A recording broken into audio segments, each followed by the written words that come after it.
chance to interact for some more time. And Nagendra, we can start.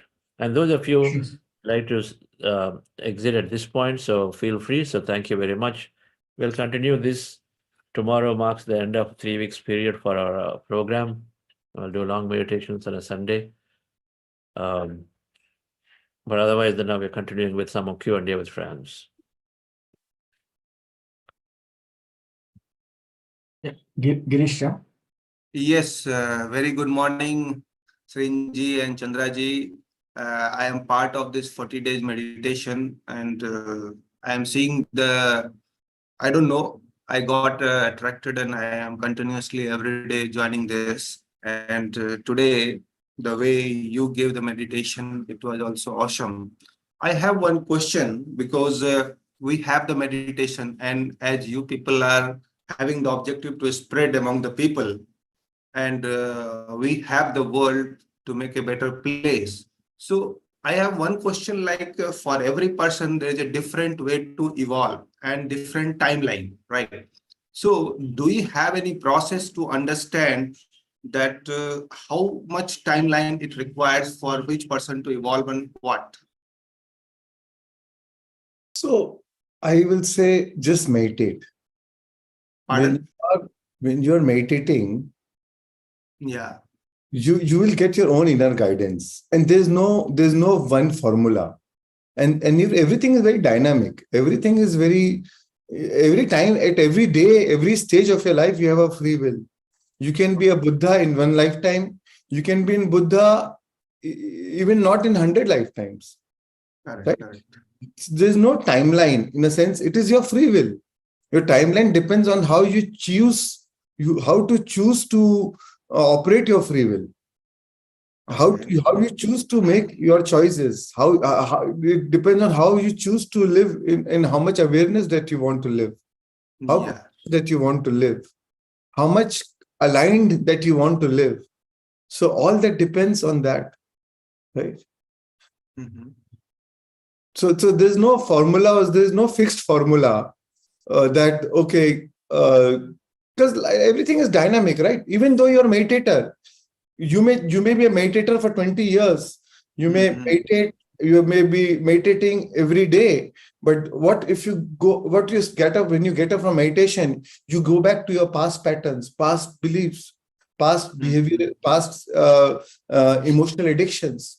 Because you meet the same people, same work, same thing, who pushes the same emotional button, and you go back to your past. So then your meditation is also not making you big progress, because morning is great, but it's like morning you're having an organic breakfast, then whole day you eat a junk food. Then you'll wonder why my health is not good. So it's a combination of right knowledge, right meditation, and awareness throughout the day, right? That will lead to evolution. That will lead to real transformation. But as you said that there are people who are doing the 20-year meditation also, they didn't get the desired result. And there are people who do even 10 days meditation, they get a desired result in the 10 days. So that's what my curiosity is. So what's that thing that makes that means happen, basically? I already told you, it's your free will. If how much that you want to live in that state of awareness, into the state of alignment, or how much are you ready to let go yourself, live unconsciously. Most of the time we are all sleepwalking in life, right? Yeah. And this is how we are living a life. We are living a life through our emotional addictions. But are we ready to deny our body those emotional addictions? Are we ready to break from those chains of those past patterns, past beliefs, past emotions? Right? Sometimes people take even meditation like a ritual. Oh, I've done meditation, so everything is fine. Yes, meditation is great to transform an emotion, and so it has given it give kickstart. But to maintain that modified state throughout the day is again your choice. This is where you need to be aware of, right? Meditation is also a tool. Meditation is not for meditation. Meditation is supposed to make your life better. Meditation is supposed to transform your thoughts and emotions. Now, how much you are able to carry that? So it's a great tool for transformation. But how much? It's like, you go to the gym every morning. You say, oh, I go to the gym. But then whole day you keep eating, or you keep eating junk food, and you say, oh, why I'm not building my body? So you have, it's a combination, right? You go to the gym, but at the same time, you be conscious of what you're eating throughout the day. Correct. Then it will complement each other. Otherwise, you take 2 steps in meditation, and then again 1.5 steps back, you take back throughout the day. Then there's no progress. Or you can take 2 steps in meditation, then being conscious, being very aware of your thoughts, actions, emotions throughout the day, you take another 1 more step. So by the end of the day, you have taken 3 steps. Right? So it's a choice, and that will decide how fast you progress, or how fast, or it may take lifetimes and you don't progress anymore. Yeah. Thank you. Thank you. Shansi. Yeah, thanks. Thanks, Raju. Again, first of all, thank you very much again, Chandraji and Mr. Jagath, for this wonderful session. And I'll just, taking respect of everyone's time, I'll just ask a few things from Dagaji just to clear my thoughts. Sir, good morning. Good morning, Ishan. Dagaji, just a thought, you mentioned the concept of Ishan, giving. just tell me, where are you from? What you do? Dagaji, I am from Bangalore. I've been in IT industry from quite some time, but currently I'm in a very other state of mind, finding myself and finding out some other aspects in my life, and that bring me here, interacting with everyone and getting a better myself. So Dagaji, I just wanted to understand, like you mentioned, the concept of giving, which I'm very much associating myself. And I also understand that once you have abundance, you give. Maybe I'm not right, but this is what my understanding is. Now here the thing is, like throughout my time of relationship with my peers, with my family, with everyone, I always try to give. But at this moment of time, when I am expecting something, is it wrong to expect something, or is it a false expectation? So I'm trying to find a difference between these two, giving and accepting from the nature, or from the abundance, or from the loved ones. So I hope I make a sense here. Right. So, so very good point. And, we all give into our relationships, into our family, into our friends, with all our emotions. And it is natural for us to expect from them, okay, I did so much, when I need, you will also do it for me. But, that is not true giving. True giving is natural giving. And when will natural giving come? Because you're not giving because you're doing something for them. You're giving only because it gives you joy. I am not teaching because, it will help transform your life. Because your transformation gives me joy. Because when I hear your transformation story, it gives me content, it gives me joy. So I'm doing it eventually for my satisfaction. So when you give, natural giving is when you give because it gives you joy. It is a joy of giving, it's a pleasure of giving. And that will only happen when your cup is full, when your cup is overflowing, when you have not find your own alignment, and then giving becomes a sacrifice.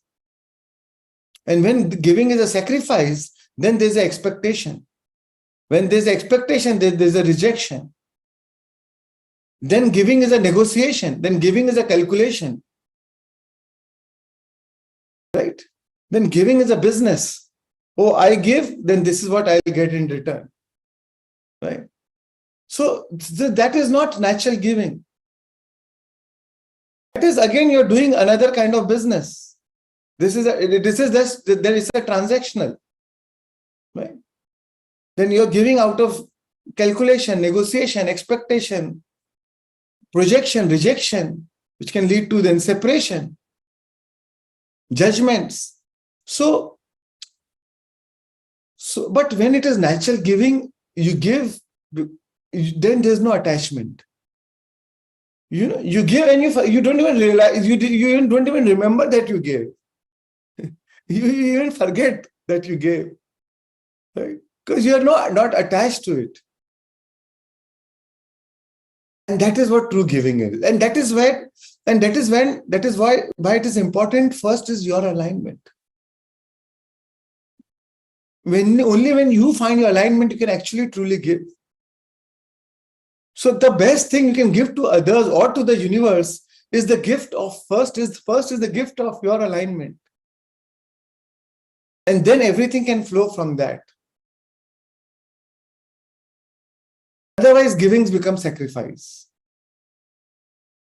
When it is sacrifice, because I sacrificed so much in my life to do this for you all, then obviously there comes expectations. With expectation, there'll definitely come rejection.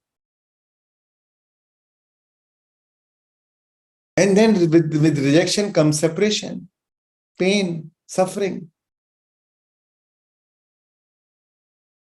And then we keep getting caught in that vicious cycle, I hope I have answered you. Yeah, thank you, sir. See, giving is a rent that you pay to occupy the space on the earth. Right? So it is you're not doing for others. You are honestly paying your own rent. I understood what you mentioned. Just one connected question, if I may ask. Though I'm trying to process all those things, right, what you said, and I'm making connections with that, just one thing, how to draw a line if there is, or just omit it?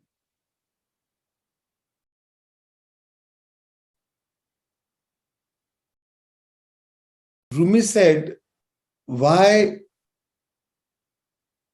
worry to remove the separation, to remove the door, why worry to open the door when the whole wall is an illusion? Right? So what you see as separate from others, it's all illusionary, right? Somebody asked Raman Maheshwari how to treat others. He said, where are others? There are no others. So when you're giving, you're not giving to others, you're giving to yourself in a way, because everything what you do is for the emotional payoff, and you're giving for that emotional payoff because it gives you joy, right? But yes, when it comes to, but you don't allow others to steal energy from you. Yeah, that's a major concern. Right? A lot of times people steal energy from you. Or because they have not found their alignment, they are not able to get energy from themselves. So they like to steal energy from you. So that is where you draw the line, because out of compassion, because you want to help them and to help yourself. So you don't allow others you don't steal energy from others. You don't allow others to steal energy from you. So giving has to become natural to you. Don't do anything out of obligation. Anything that you do out of obligation will eventually lead to expectation and suffering. I got it. Yeah. Makes sense.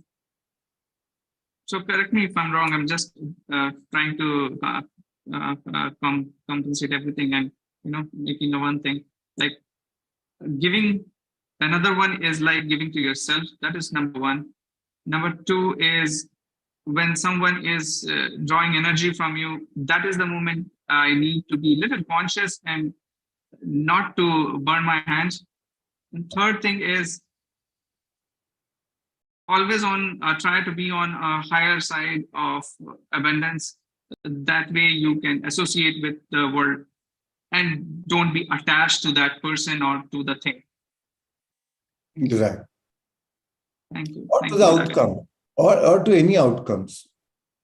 Like when Dad said, have a mind that is open to all, but attached to nothing. Thank you. Thank you. Thanks a lot. Dr. Kavita Gupta.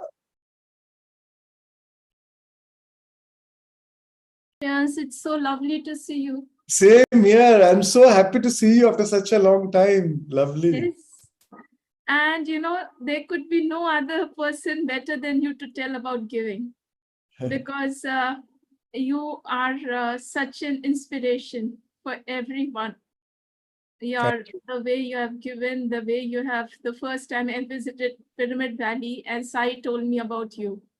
And I was amazed. I said, how can a person give so much?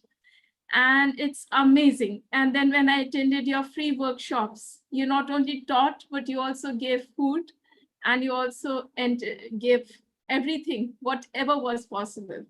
So it was like amazing. The way you give, it is amazing. And all without expectation, all without anything. You're such an inspiration, absolute inspiration. But I'll tell you, Kavita, for me, giving is the act of selfishness. Yes.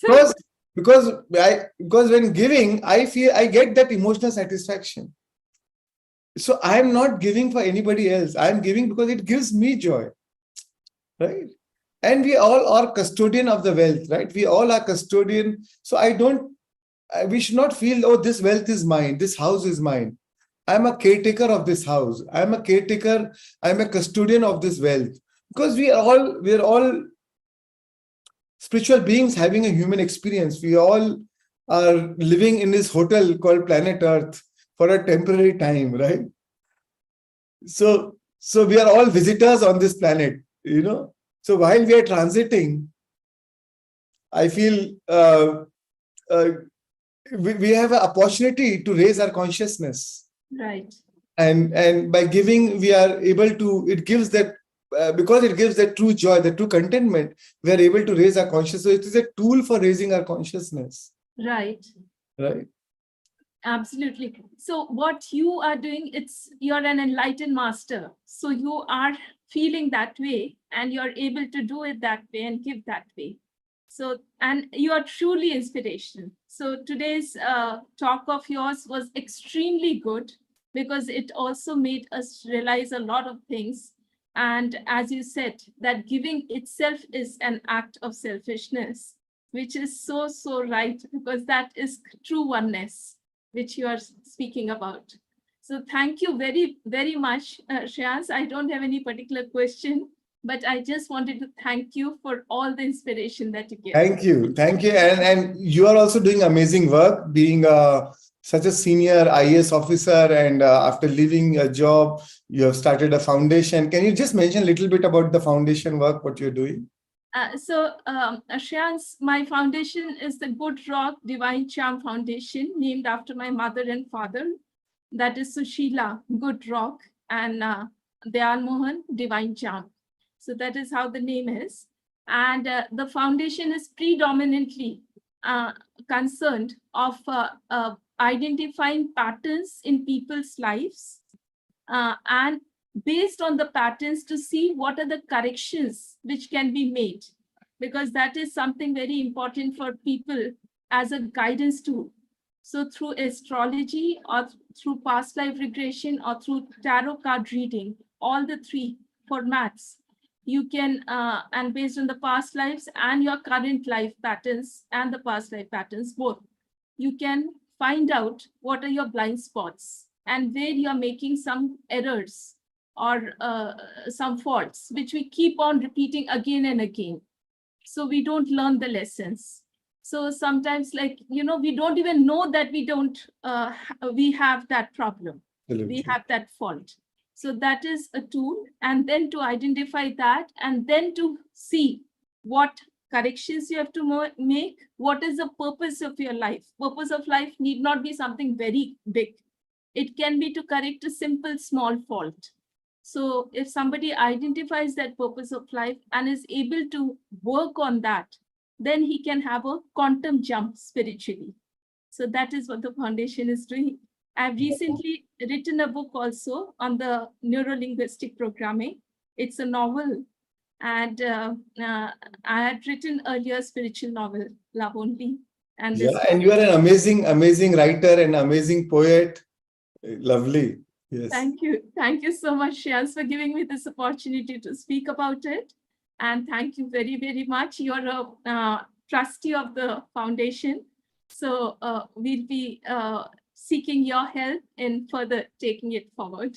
Anytime. Thank you so much. Thank you so much, Dr. Kumar. Amit Kumar. Yeah, Dr. Saab, first of all, thank you for your very, very good thought process. Now, one of the part, I think, just participant, he has asked very good question and very good, and my question is very relevant to that. So, what do you think? What is the biggest waste of a human potential, according to you? And the relevant question to this: how to come to the everything is okay state of mind? The part is, what is the biggest waste of a human potential, and how I should come to the everything is okay state of the mind? And maybe this can be further transgrades. What do you think is the difference between intelligence and a wisdom in taking way forward for the life? All three are very deep questions. You can think over and you can give me the answer, sir. Absolutely fine. No, but the good thing is all three things have only one answer.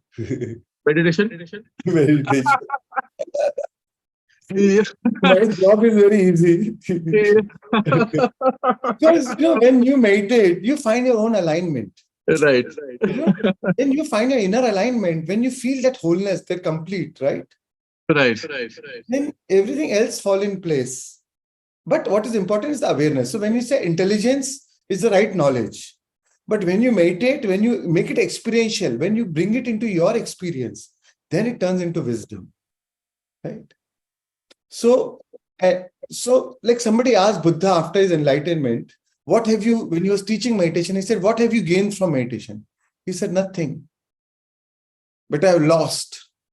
I have lost my anger, my greed, my frustration, my fear of death, my guilt, my shame. And when I lost everything, I found myself. I found my true nature. So our wholeness is what is natural to us. What is unnatural to us is our pain and suffering and our greed and shame and guilt.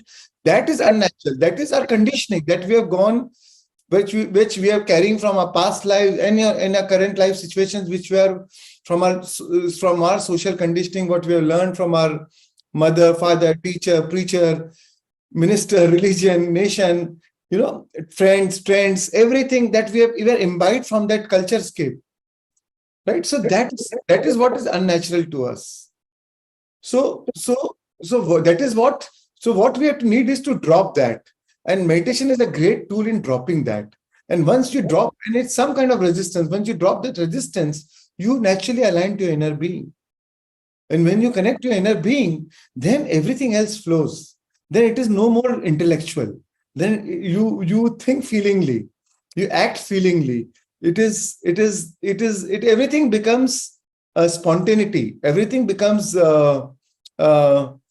it is the joy of giving. It is the joy of sharing. It is no more about it is no more about intellect. Oh, if I give, then I will get. You will not think like that. It is the fun of giving, So, sir, and that is wisdom. Yeah. So let's say a person in a daily life, everybody trying to improve on a daily basis. Now meditation starts in the morning, and then you develop a lot of extra power to walk through the day. You go to the top Buddhahood, and then you start with a very accelerating space, the way you have done. Very good. Question that is our own personal question, not theoretical question. So the question was, how to maintain that entire energy levels throughout the day, sir? Awareness is the key.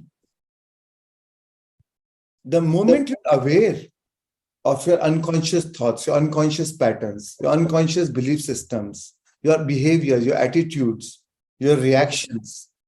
The moment, the very act of awareness makes you separate from that. Because otherwise you don't even know how you're behaving. You feel, oh, that is the right way. Suppose you all of a sudden for something triggered and you became angry, right? But the moment you're aware, this is not I want to be, I am angry. The very act of awareness will make you separate from that anger. Because then you become a consciousness observing your mind. You become the consciousness observing the program, right? Right. And the very act of awareness will make you separate from it. And because the moment you become separate, it will lose its intensity. Then you will laugh at it. The moment you become aware, it will lose its intensity. All of a sudden, you feel the anger dropped the moment you became aware. So what is important is the awareness. And so it's like, a mind is always obsessed with the objects, with the world of things. But consciousness should focus on the mind, right? The mind so that is how you become separate from the mind. Otherwise, we think we have a mind, but actually our mind is using us. We think we are using a mind, but actually the mind is using us. So it's like, I'll give you an analogy. It's like a child is playing with the toy. Child is busy with playing with toys, but mother focus is on the child, not on the toy. So you have to become the consciousness observing the mind. Mind is busy focusing on the objects, on the world of things. But you become a consciousness observing the mind. Your emotional state, your mental state, observing your actions. So that awareness will lead to change. And it's fine. So many times you'll still make mistakes. You'll still fall from the grace. But the very act of awareness will tell you, oh, next time I'll do better. Next time I lost my alignment. I lost my connection. Next time, in spite of this situation, I'll still maintain my connection. If I'm losing my temper, I'll maybe maintain silence. I'll react in some other time, or I'll respond. Instead of reaction, I'll respond, when I'm in a better emotional state. So with this, you make your challenges as your spiritual. Then your challenges become your spiritual tool for evolution. It is no more a challenge. It becomes like a spiritual experiment for evolving better. And every time you overcome it, it's a victory. You will like, wow, I did it. Right? And that will inspire you to do better and better. And then you will see, and the beauty is, you will see the instant rewards coming into your life. Every time you overcome yourself, every time you overcome or behave in a different way, which is from your own alignment, the universe which has been watching you says, oh wow, let me give you a gift for that. And all of a sudden you will see that because you maintain that state of balance and alignment, the universe brings you some rewards which is so unexpected. The thing which you thought was a challenge turned into an opportunity. Some new doors opened into your life. Some new creative ideas came to you, or some new opportunity opened to you, right? And this is how life becomes even then you realize that even challenges are a great tool for transformation. Challenges are a great tool for the expansion of your consciousness. Your triggers becomes your best teachers, because it is also trying to tell you what you need to change within you. Because you create your own reality, everything is only mirroring you or reflecting you what you need to work on yourself within. So meditation is a great preparation, but the real test starts when you get up from meditation. And every time you pass the test, you empower yourself. Thank you. Thank you, sir. Suman Khanna Agarwal. We will take these two strands, the last two questions. Yeah. Yes. Yeah. Well, all I can say is that a big spiritual experience listening to you. So number one question is that, do you also conduct these 40-day online meditation? And number two, your workshops, where are they conducted and how can one join them? How big are they? And number three, I'm very curious to know that, you talked about how abundance came into your life by giving, etc., etc. But I want to know about your relationships. Let's put it more specific. I hope it's not too personal. Did your relationship with your wife change or transform, and did it become unconditional giving in that case also? Because natural giving means unconditional giving, right? Right. And the way I love the way you quote Rumi, and it's just great because I also am very fond of all these, Khalil Gibran and all, and Yes. beautiful. I feel I can connect to your soul from that point of view. And where are you from, ma'am? What do you do? Well, I am now a retired professor of philosophy, a Gandhian scholar, written 3 books on Gandhi, and also run a Gandhian NGO for the past 20 years, working in 17 slums in South Delhi and in Tughlakabad village, in education, health, women empowerment, skill development, elderly care. Chandra ji and Bani ma'am came and saw our projects and blessed them. And Chandra ji is my mentor.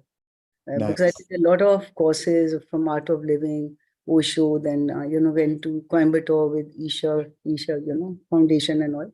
But I could only through him reach my quantum level and align. I'm trying to still align with myself. Right. That only can be experienced, like falling in love. You can't describe it. In the same way, how do you align to your being?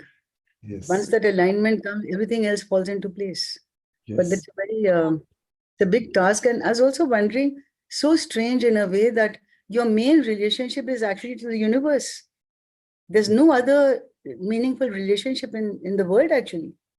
And how come we get to know about it so late? Yeah. So it's very strange, huh? Yes. Anyway, over to you. So coming to your question, so I do usually, last year I did 28-day workshop, both in English and Hindi. Morning was in Hindi, evening was in English. So all the recordings are there on YouTube.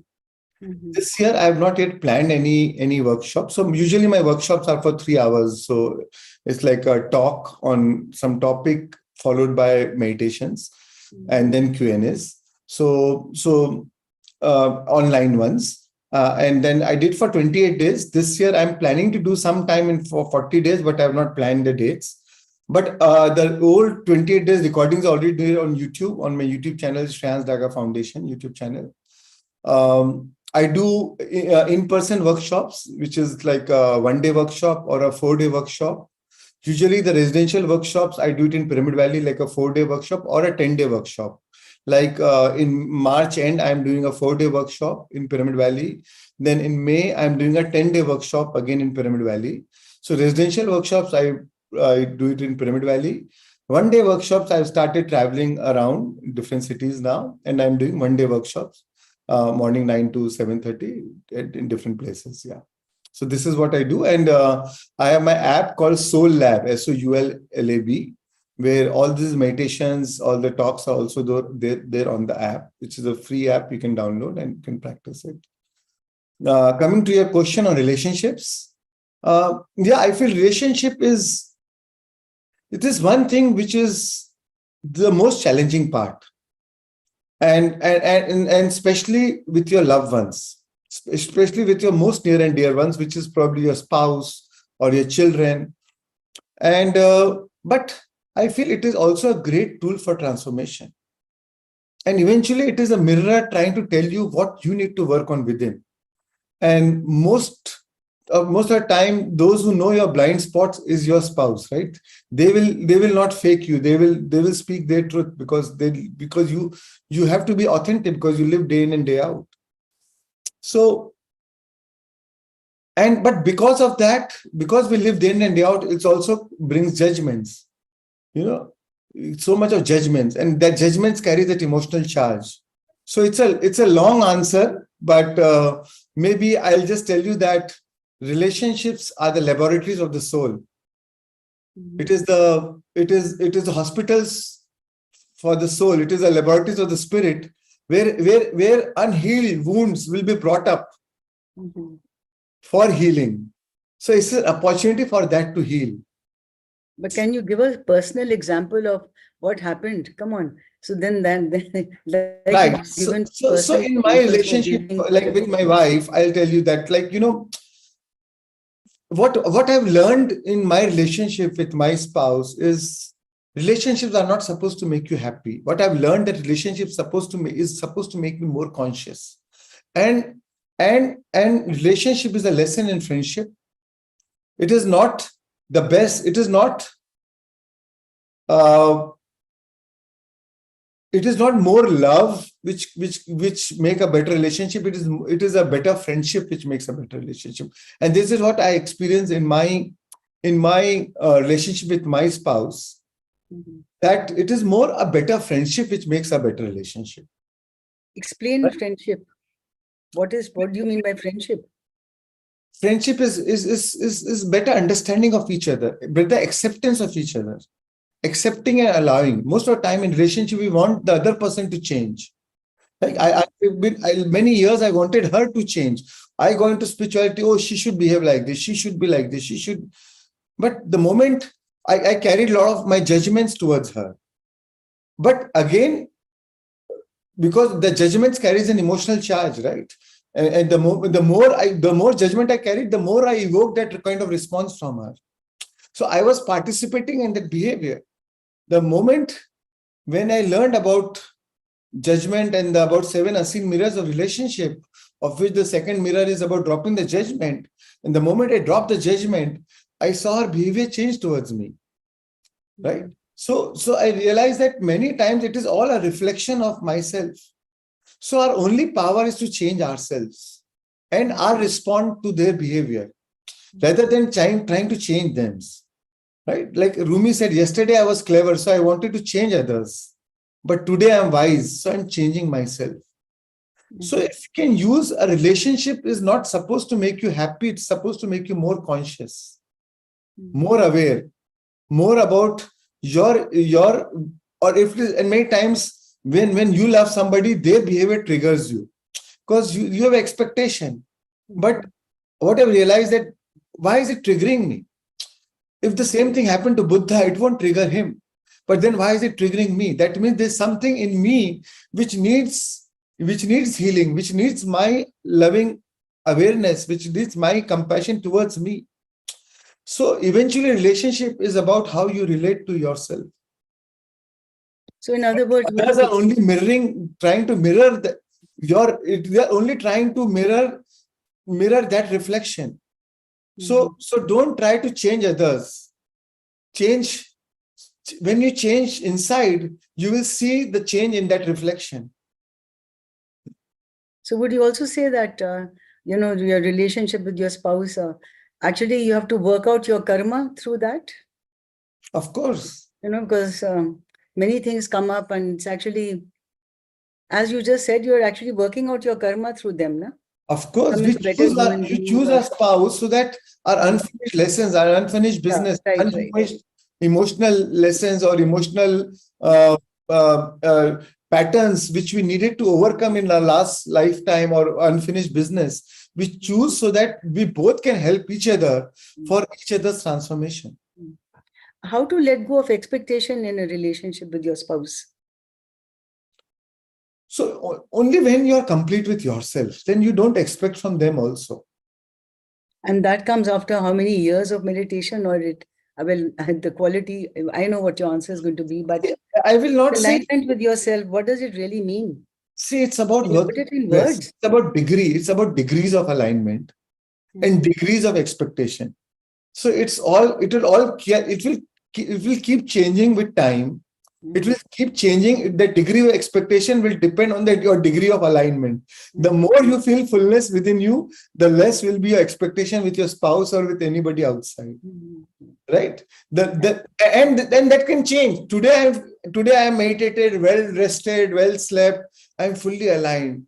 Tomorrow I'm very tired, very exhausted. I've not meditated. I'm not aligned. Now my expectation is there. Now something small will trigger me. But then with awareness, you change, right? So the journey is not linear. It's not like, oh, so it will change it, but you will see in the long run, with more awareness, with more alignment, you will make a difference. And we are all work in progress all the time. I don't think that, oh, my relationship with my wife is perfect. There's no scope for improvement. I feel there's so much scope for my learning, still for still becoming more conscious, for still my growth, right? And relationship, especially with your spouse, your children, is what challenges you the most. Yeah. That is where it is the biggest challenge in leadership. The biggest challenge of leadership is there. Yeah. That's what Ramdas said. If you think you're enlightened, spend 1 week with your family. So is your wife also aligned with your vision of giving and teaching? Very much, very much. Or she doesn't feel that she's She's getting not into teaching, but she runs a online platform where she connects healers and alternative healers and therapists with the seekers. Okay. And she's also very much into meditation and spirituality. Good. But it would be good to know what platform and whatever. Maybe Her name of the platform is Life Talk. The app Life Talk. Yeah. Okay. App-based platform. Yeah. Thank you so much. Thanks a lot. Thank you so much. Thank you so much. We'll take a last question. Yeah. Kalash. Hello, sir. How are you? Good morning. Very good morning, Kalash. Yeah. Sir, I'm just I wanted to say first thank you to you caused so many karmas and soul contracts like with my mother, with my father, and like with many like a friend and all it helped me to aware of those things. Like I'm become conscious of things like the karma with my mother and with my father, and sir, it is but although I'm aware, sir, but it becomes sometimes very, very difficult, sir, like to be conscious and to be all like you just want to sometimes after doing meditation also you feel the bliss. And after that, you also don't want to do anything. You just be on the bed. Like sometimes it becomes very difficult to get out of your comfort zones. And you also told the previous ma'am, you that you also learning now. Like you are so enlightened master, yet you also learning now. So sir, sometimes it becomes very difficult to drop my judgment or to drop other judgments towards me, and sometimes I go for validation, and due to that I don't I also drop my full potential. So like how to overcome after feeling the bliss, how to take action, and like you said, journey of 1,000 miles of that. So that is very beneficial for me, sir. I take very small step, yet I take I take the benefits. But sir, how to really overcome the limiting beliefs? So don't take it too seriously. Even if you made a mistake, laugh at it. Don't take it too seriously, right? Life has to be fun. The purpose of meditation is to make our life non-serious. It has to make our life light. What is important is light-heartedness, spontaneity, fun, joy, So don't make it too serious. Don't identify with those situations with so much of seriousness. We identify with our roles with seriousness. Oh, I am a doctor. Oh, I am a mother. Oh, I am a father. Oh, I am a spiritual teacher. We are all playing these roles. And these are all temporary roles which are playing. Our whole life itself is a temporary role in this lifetime. So don't make it such a serious affair. When you make it serious, then you feel guilt or shame. But the idea is we are all work in progress. So it's fine. If we made a mistake, laugh at it, become more aware. Okay, next time I'll do better. So what? We are still alive, right? It's not like today's your last day of your life. So we still have, even if it's last day, you still have next life to improve now. So it's okay. But yes, with more awareness, we can improve faster. So just live with lightheartedness, fun. Don't lose that, just completely lose that seriousness. It is that ego likes to make you serious. When you are meditating, sometimes the ego feels lost, right? Because the ego feels completely displaced, as if usko ghar se nikal diya aapne. So ego likes to bring all those things. Oh my God, this problem, that. Oh my God, what will happen? You feel insecure, this, that, challenges. But this is the ego playing this drama. Ego playing this seriousness, trying to draw that seriousness on you. Don't identify with things, with world of things so seriously. Neither to the mother, neither to the children, neither to your father, neither to any of the life situations. The only obligation is to be true to yourself. And sometimes, and follow your inclination, follow your inner guidance. Sometimes it's okay to sleep on bed for 3 more hours. It's okay. Your body needs rest. Sometimes just rest. But then when you're aligned, your alignment will inspire you. It will eventually motivate you to take the right step, the right action. You'll have a motivation. You have a motive to take an action. Right? It will tell you to do the right thing at the right time, to make the right choices. The inspiration, whatever we are seeking, is already within us. When you are connected to your inner being, your inspiration, your creativity will naturally flow. It is your natural, it will naturally flow. As long as you're aware. As long as you know that you're not doing meditation out of escapism. You're doing meditation out for the sake of for evolution, for finding a wholeness. Right? Yeah. Thank you.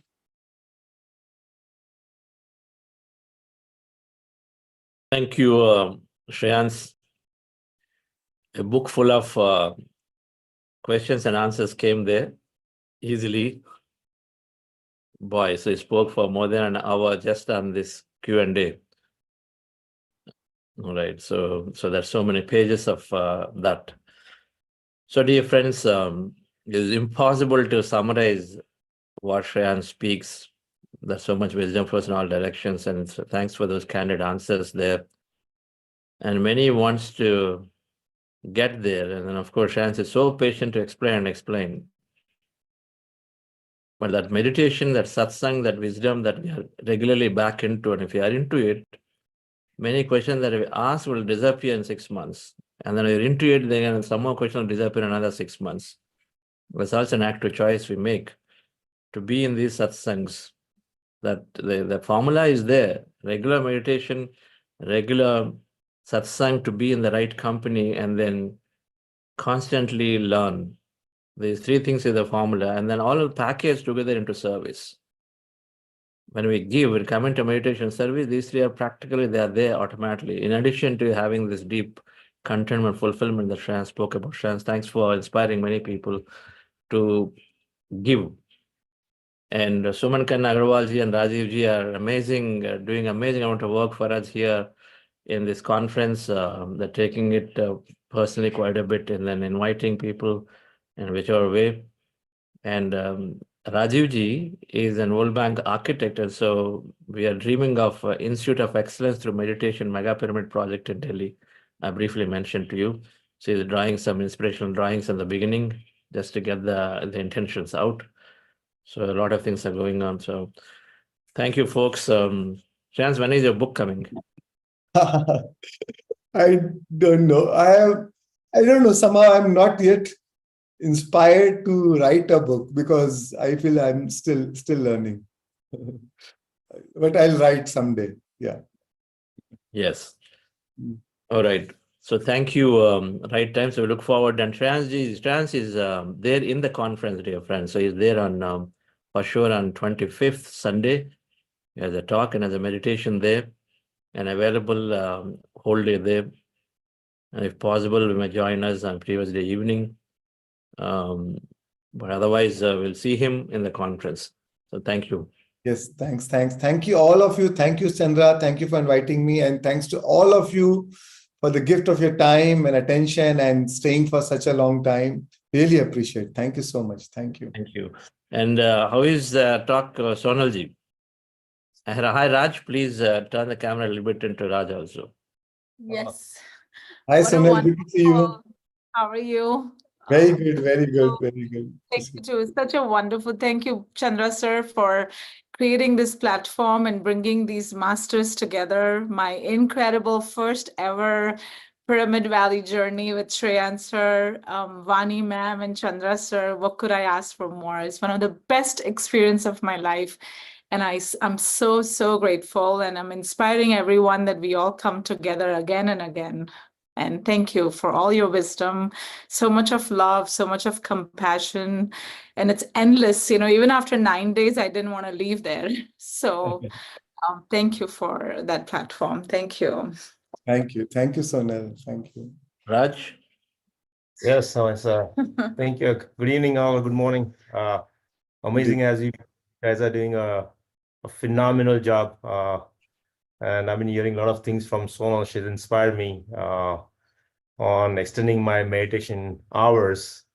And Shang, today was a great talk by you, about the universe. And that was a challenge which I was kind of facing, which I'm getting a clear picture since past couple of weeks. And hopefully I get my answer. But thank you all, and keep on doing the great, amazing work and job. Thank you. Thank you so much. Thank you. Moina ji from Pakistan. Oh, wow. Lovely. Thank you so much for taking my question. I know your time has gone out. Thank you so much. I'm from Karachi, and it's close to the ocean. So I consider myself a very water-connected person. And I always want to come to Mumbai and, see the other port, which is from our country. We are all in one, like our whole history is one. So it's beautiful to have that connection with this Buddha CU organization for now more than 8 months. And I have been on my journey. So my question for you, Shreyan, was that some of my questions that I had in my mind, you already answered with your talk.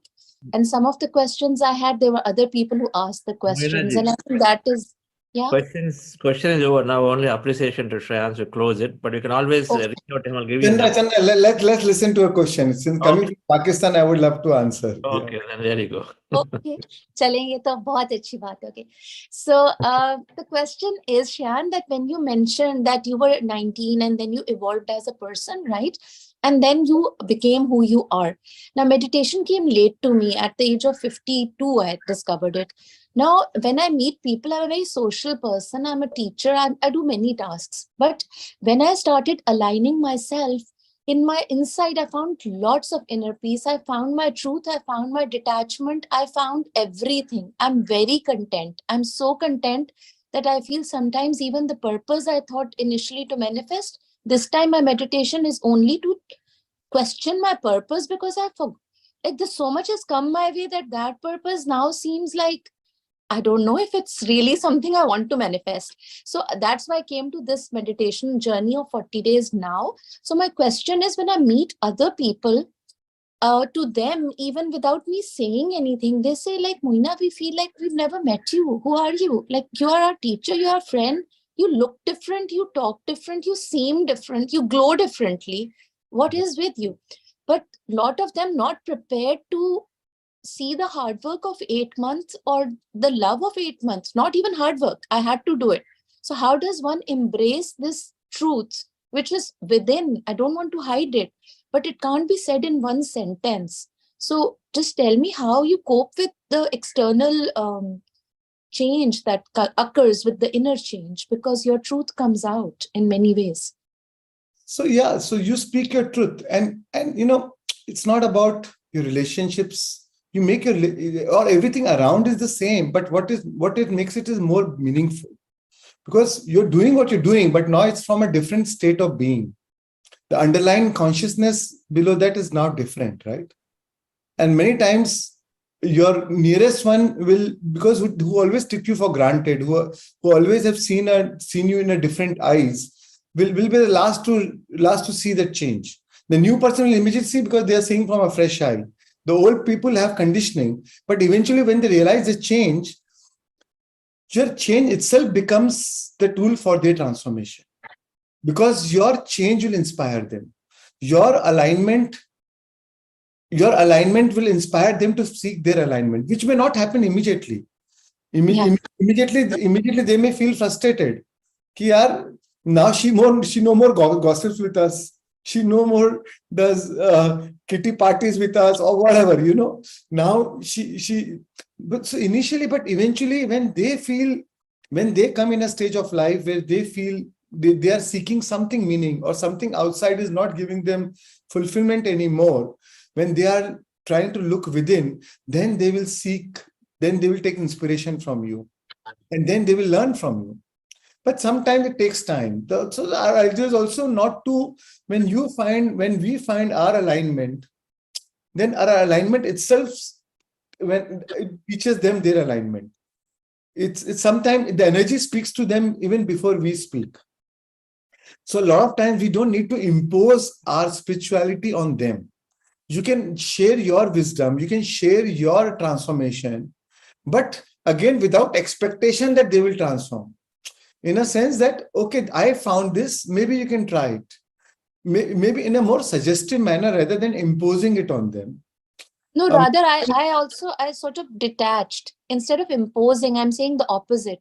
I became more detached because I did not want to hurt them. I did not want, it was coming from compassion, but it's maybe my understanding that this was hurting them. Sometimes they express with pain that, oh God, where is that Moina? The one we were friends with. It wasn't anything negative. That Moina was not also very like toxic Moina. She was a good Moina. But they miss that person, and I'm no longer that person. Yeah, but which is very common. When you were earlier, you were vibrating at this vibration. When you raise your vibration, there are people who are still vibrating at this vibration. Yeah. And the way of the law of attraction works is eventually these people will move out of your life. Yeah. Right? Yeah. But then you're making way. That means you're actually, so some people will evolve with you, or some relationships will evolve, or some relations will dissolve.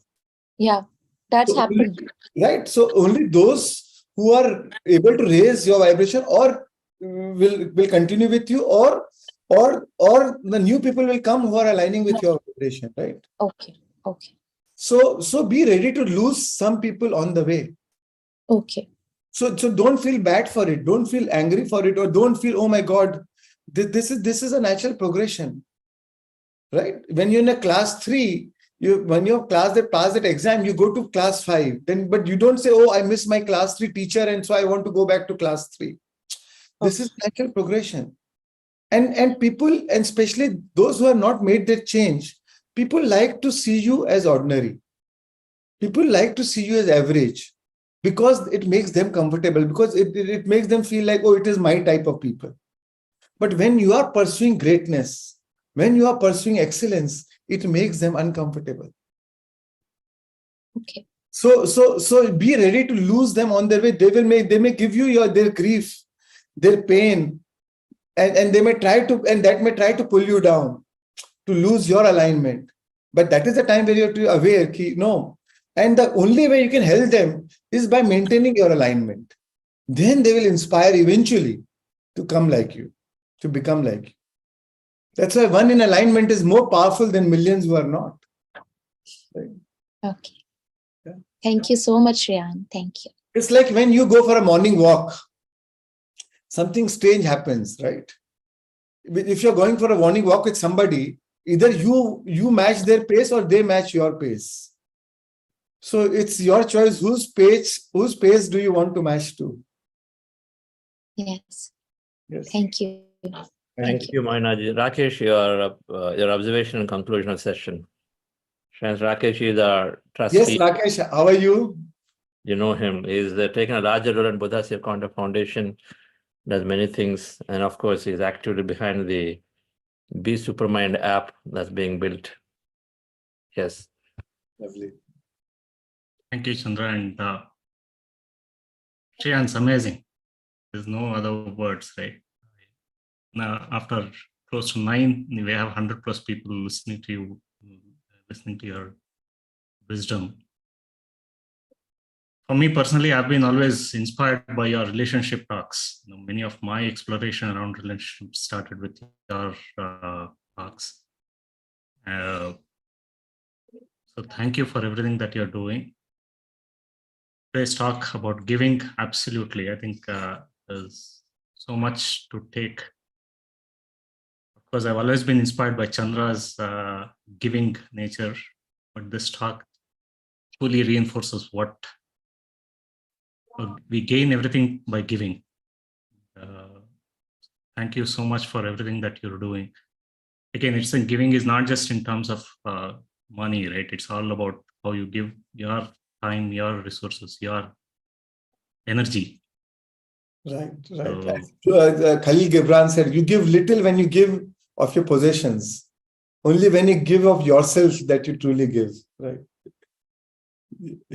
yes. Yeah, so you're right. Giving need not be just materialistic. It could be even just your energy. There are two here, so Sumanji and Namita ji are enjoying your quotes, Shreyas, of Khalil Gibran and Rumi and many, many things. I can see a smile go up there. Yes. Every time you talk, give a quote. Yes, go ahead. That is one thing. My children make fun of me. They say everything for everything you have a quote. Shall we talk to you only in quote language? Oh, yeah. That's why I keep quiet with my children, because the moment you open up and it just goes into something else. Can't talk. Leave the niche and ladies. Yeah, Rakesh, please go ahead. Go ahead and conclude. Yeah, so thank you. So I think there's no, I'm sure you'll interact a lot more. You'll keep giving through this platform as well. And look forward to see you in the conference. Yes, looking forward, absolutely. Thank you all, friends. Thank you, Shaz. Thank you all. Thank you so much. Thank you. Lots of love and gratitude. Thank you so much. Thank you. Thank you. Again, Couple of days time.